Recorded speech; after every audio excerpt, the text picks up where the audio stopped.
Información precisa, completa, veraz, objetiva e independiente. Directo a tu pantalla. Voz de América en RCR 750.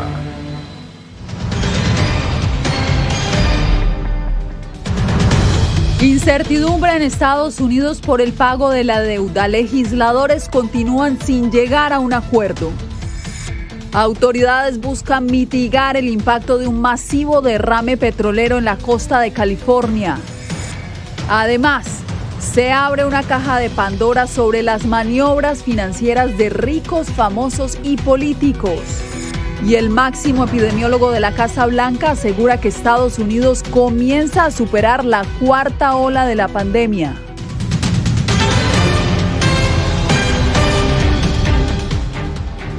Feliz inicio de semana, les saluda a Yasmín López. La posibilidad de que Estados Unidos incumpla el pago de su deuda tiene preocupados a los líderes de ambos partidos en el Congreso, sobre quienes recae la responsabilidad de hallar una solución. Pero los dos espectros políticos se culpan entre sí y hasta el momento pareciera que descartan actuar de manera bipartidista. Mientras tanto, se acerca la fecha límite. Jorge Agobián nos acompaña desde la Casa Blanca, donde también hay preocupación. El presidente Biden hizo hoy un llamado al Congreso a aumentar el límite de la deuda. Jorge, ¿qué más dijo el presidente?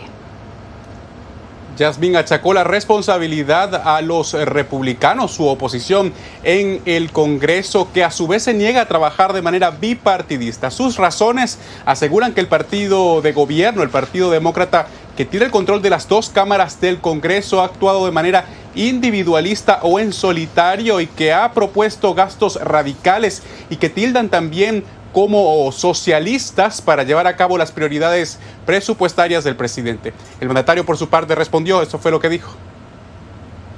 So let me be really clear. Déjenme ser muy claro, esto es importante que lo sepan. Aumentar el límite de la deuda se trata de pagar nuestras deudas viejas. No tiene nada que ver con la consideración de nuevos gastos. No tiene nada que ver con mi plan de infraestructura o construir mejor. Cero. Los dos, debo añadir, están pagados. Entonces, si vamos a cumplir con lo que ya ha sido aprobado por congresos anteriores y presidentes y partidos anteriores, tenemos que pagar. Y la verdad es que los demócratas pudieran aprobar el aumento del límite de la deuda de manera a sola o solitario, pero esto sería algo que históricamente no se ha realizado. La mayoría de las veces se realiza de manera bipartidista, solo teniendo confrontaciones en la última década en el Congreso estadounidense. También los republicanos bloquearon la semana pasada dos mecanismos propuestos por los demócratas para aprobar el aumento del techo de la deuda, algo que recurrió o nuevamente el líder de la minoría republicana del Senado en una carta al presidente el día de hoy, diciendo que lo habían advertido por, como ellos lo señalan, la manera en la que ha trabajado de manera individual el Partido Demócrata. El mandatario también respondió sobre eso. Escuchemos. Not only are Republicans refusing to do their job. Los republicanos no solo se niegan a hacer su trabajo, sino que amenazan con usar el poder, su poder, para evitar que hagamos nuestro trabajo, salvando la economía de un evento catastrófico. Creo, francamente, que es hipócrita, peligroso y vergonzoso.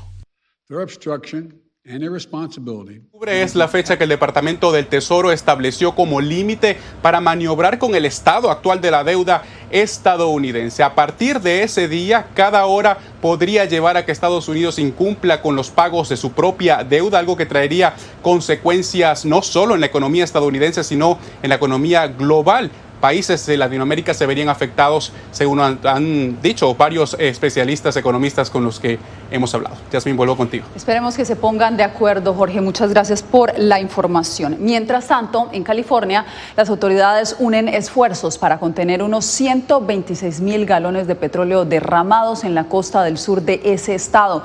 Desde Huntington Beach, Verónica Villafañe nos trae el reporte. El derrame de petróleo se está calificando como un desastre ambiental irreversible, cuyos efectos de contaminación en todo el ecosistema de la zona serán duraderos. Hay peces muertos flotando a lo largo de la costa del sur de California, pájaros cubiertos en residuos de petróleo, bolas de alquitrán a plena vista sobre la arena y vapores tóxicos, nocivos para los humanos. Autoridades cerraron al menos 10 kilómetros de playas desde Huntington Beach a Newport Beach. Se estima que el equivalente a 3.000 barriles, aproximadamente 500.000 litros de petróleo, se filtraron al mar a raíz de una fuga de un oleoducto conectado a una plataforma petrolera marítima frente a la costa de Huntington Beach, que queda ubicado 65 kilómetros sur de Los Ángeles. Un equipo liderado por la Guardia Costera y compuesto por agencias federales, estatales y locales, junto con la compañía responsable del derrame, Amplify Energy de Houston, está trabajando para contener la propagación del petróleo y limpiar la zona afectada. Se han puesto barreras flotantes para tratar de bloquear que más petróleo llegue a las costas y cause más daño a la fauna silvestre en la zona. Autoridades indicaron que el crudo se infiltró en Talbert Marsh, una reserva ecológica en Huntington Beach, causando daños importantes a numerosas aves. Funcionarios dijeron que las playas podrían permanecer cerradas al público durante varias semanas o meses. Verónica Villafañe, Voz de América, Huntington Beach, California.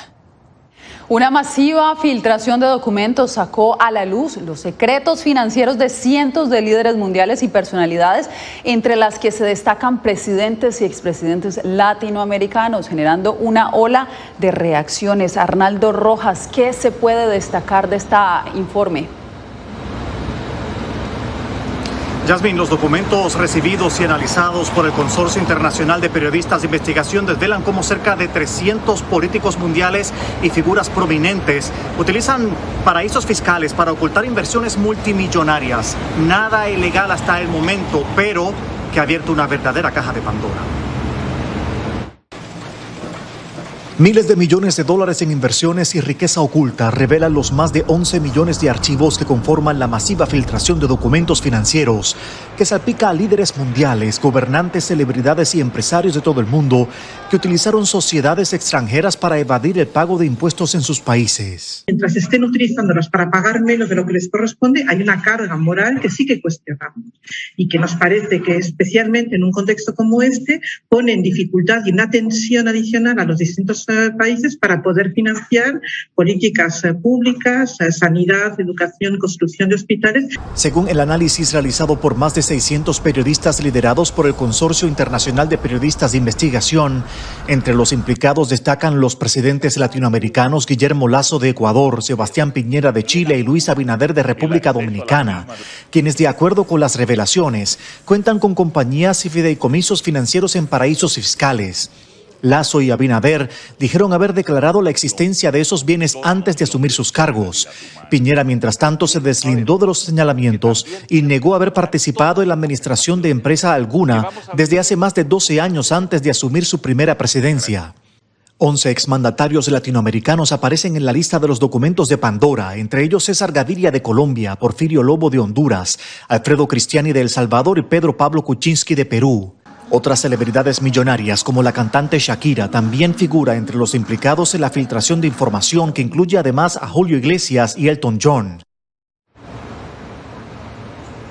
Aunque hay que recalcar que hasta ahora no hay señalamientos de ilegalidad, varios gobiernos han ordenado investigaciones exhaustivas para determinar si los implicados incurrieron en algún tipo de violación a las leyes tributarias de sus países. Muchas gracias por la información, Arnaldo.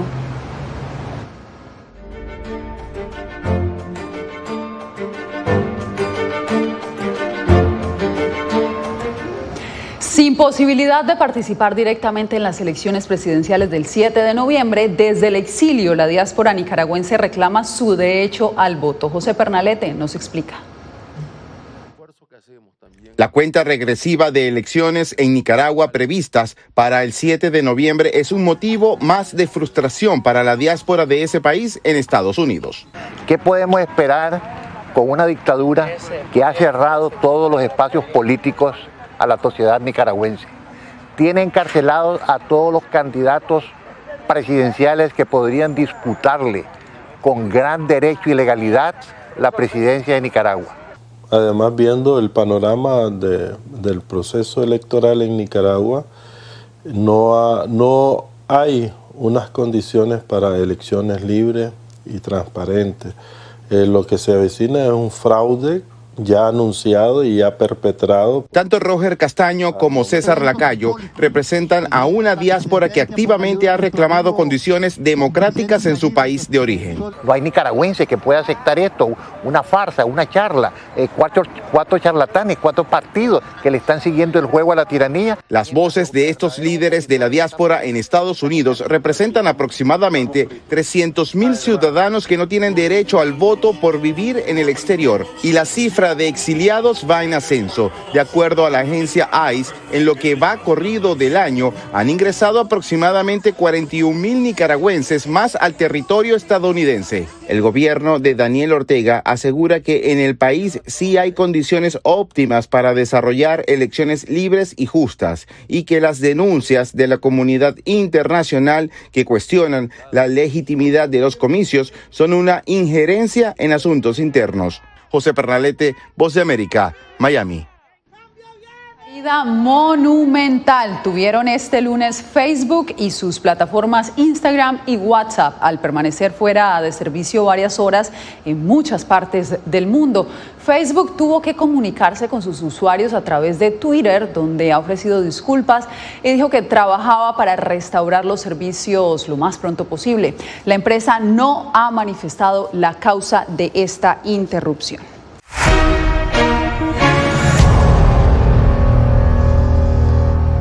Estados Unidos prevé una reducción importante en el número de contagios y fallecidos por el coronavirus. Incluso Anthony Fauci, el jefe de epidemiología de la Casa Blanca, se mostró optimista. Jacopo Luzzi, estas son buenas noticias. ¿Cuál es el panorama que se vislumbra? Yasmín, las cifras son prometedoras, pero los científicos advierten que incluso en medio de un cambio de tendencia como esto podría ocurrir otro aumento si el número de vacunados no sigue aumentando. Claro, la gente sigue vacunándose y esto es muy positivo, pero algunas personas creen que los contagios dependen de los inmigrantes. Fauci lo negó categóricamente.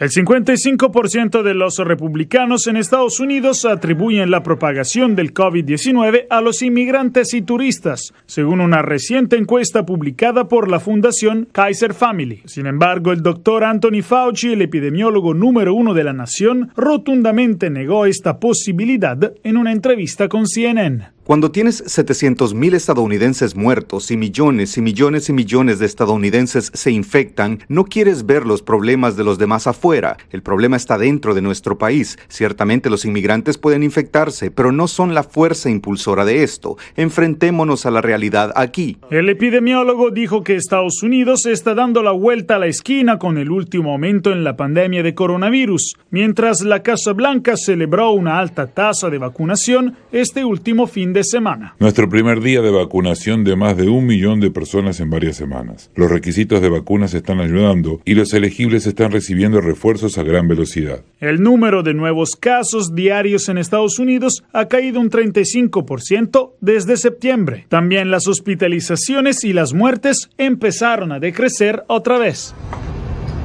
La llegada del otoño claramente preocupa a los científicos, con el aumento de actividades en espacios cerrados, la vuelta del frío y la resistencia de aún 70 millones de estadounidenses a vacunarse. Pero los expertos creen que lo peor de la pandemia probablemente quedó atrás.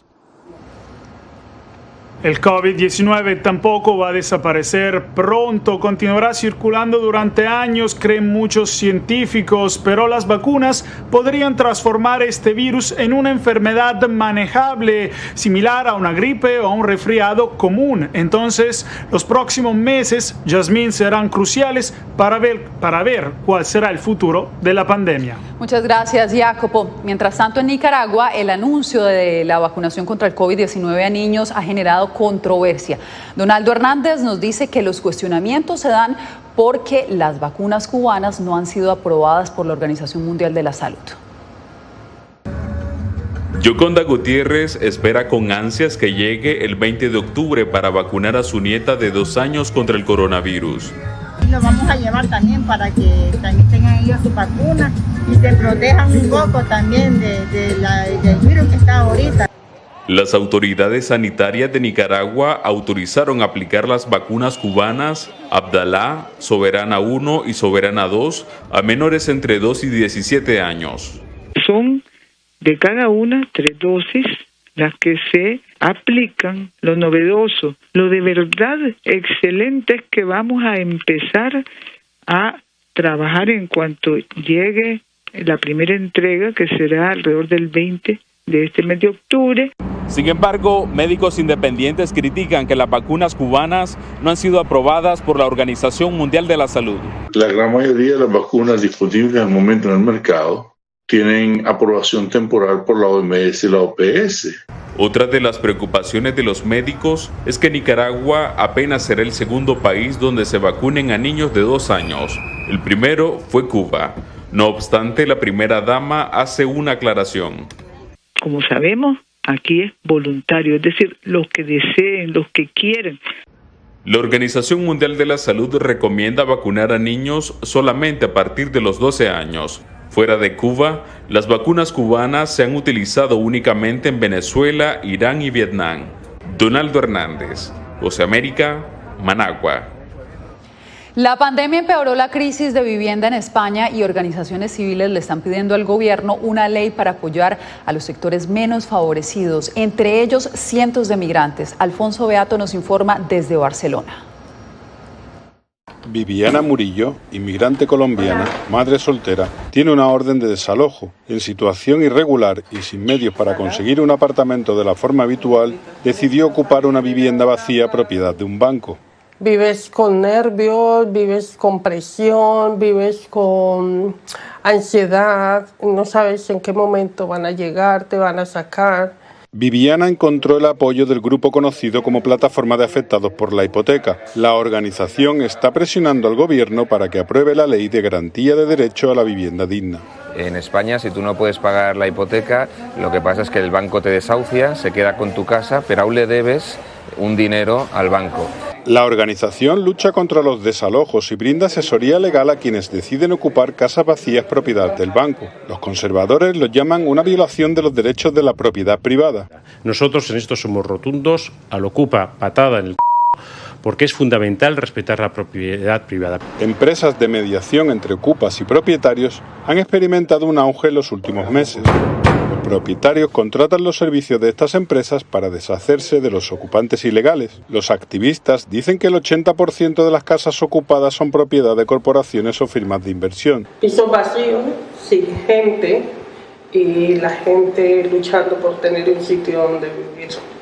El Banco Central del país dice que el rescate hipotecario de 2012 costó a los contribuyentes españoles 76 billones de dólares, el 65% de los cuales nunca fue reembolsado.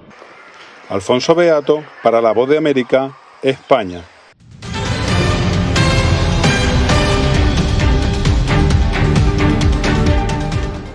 El líder venezolano Leopoldo López respondió a las acusaciones que lo señalan de malos manejos en la empresa estatal Monúmeros. Diva Lizeth Cash nos da los pormenores.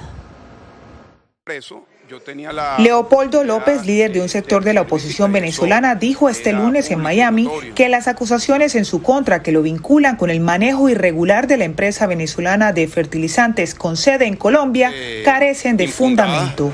Allí no hay ninguna responsabilidad directa en la administración de esa empresa por parte de alguien distinto al gerente que ha estado allí. López, quien reside en España, explicó que el dirigente de la oposición en Venezuela, Juan Guaidó, va a anunciar los procesos necesarios para aclarar las dudas sobre la conducción de esta filial de hidrocarburos de ese país. El presidente Guaidó ha dicho, y lo va a anunciar en los próximos días, que va a hacer una reestructuración profunda y que quede muy claro qué es lo que allí ocurrió. Lo que sí es cierto es que allí hay que hacer una reestructuración tanto de la gerencia como de la Junta Directiva. López, quien ejerce gran influencia en las decisiones de Juan Guaidó, respondió así a Humberto Calderón Berti, ex embajador de Guaidó en Bogotá, quien señaló a López de poner en riesgo la estabilidad de la compañía debido a la designación de personas no calificadas en la alta gerencia. El presidente venezolano Nicolás Maduro ha solicitado que su gobierno retome el control de la empresa, manejada desde el 2019 por Juan Guaidó, reconocido por Colombia y otros 50 países como presidente legítimo de Venezuela. Monómeros con sede en Barranquilla y generando más de 1.600 empleos, se acogió el mes pasado a un plan de salvamento ante el gobierno colombiano. Diva Lizeth Cash, Voz de América. Y no cesan los enfrentamientos armados en las cárceles de Ecuador. Este fin de semana las autoridades tuvieron que intervenir ante nuevos enfrentamientos en el centro penitenciario de Guayaquil, el mismo donde la semana pasada fueron asesinados 118 reclusos. Néstor Aguilera nos cuenta. El gobierno del Ecuador confirmó que los reclusorios del país se encuentran bajo el control de la Policía Nacional y las Fuerzas Armadas.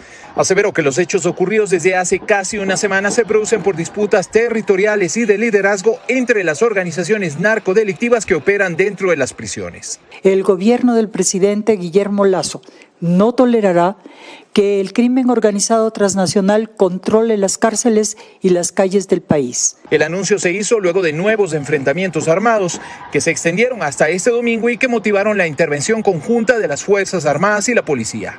La comandante general de esa institución hizo un balance de las incautaciones. Se decomisaron 13 armas, de las cuales 6 son fusiles y 7 son pistolas, 1.136 municiones de diferente calibre, 250 armas blancas, 5 granadas, 60 celulares, 6 kilos de droga. Para la exdirectora nacional de Rehabilitación Social, Tania Villarreal, la situación en el sistema carcelario es muy grave y adolece de problemas estructurales como la falta de sistemas de seguridad adecuados, hacinamiento, déficit de personal, agentes de control y fallas en el sistema judicial, entre otros. Esta es la peor crisis, la peor masacre que se ha registrado en la historia del sistema penitenciario del país. Es sin precedentes en la historia. Que Dios nos ayude a sanar la plaga del crimen. El Papa Francisco dijo sentirse triste por la situación actual de las cárceles ecuatorianas. Néstor Aguilera, Voz de América, Quito.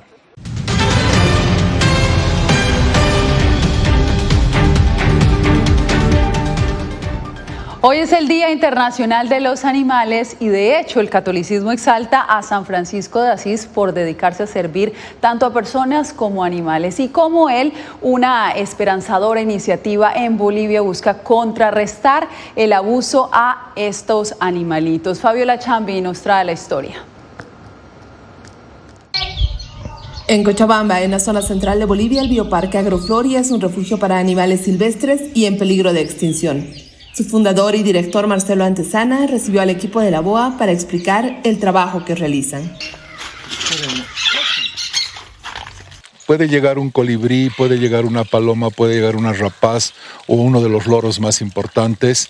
Todos reciben atención. Golpeados, con las alas cortadas, ciegos, así llegan muchos animales hasta este bioparque, donde el objetivo principal es darles una segunda oportunidad y promover el espíritu de conservación. Darles una segunda oportunidad de vida, de reproducirse, ya que en su mayoría no pueden volver a vida silvestre. Según datos oficiales, en Bolivia hay 70 especies de animales silvestres en riesgo por el mercado ilegal.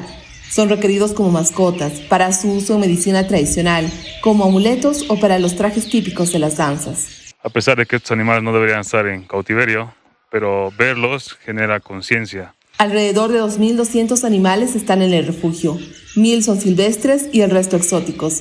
Alimentarlos representa un costo semanal de $500 y por eso es necesario recurrir a las donaciones y visitas pagadas. Marcelo sueña que Agroflori se convierta en un centro científico en el que se pueda reproducir animales en peligro de extinción y luego integrarlos a su hábitat natural.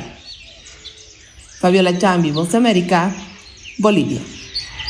Y hablando de animales, en la ciudad de Darwin, Australia, un cocodrilo se robó el show al saltar y apoderarse de un dron que lo grababa desde el aire, justo el día en que se filmaba un documental para conmemorar el aniversario número 50 de la prohibición de cazar cocodrilos. Ahí tienen el video y con esto nos despedimos por hoy.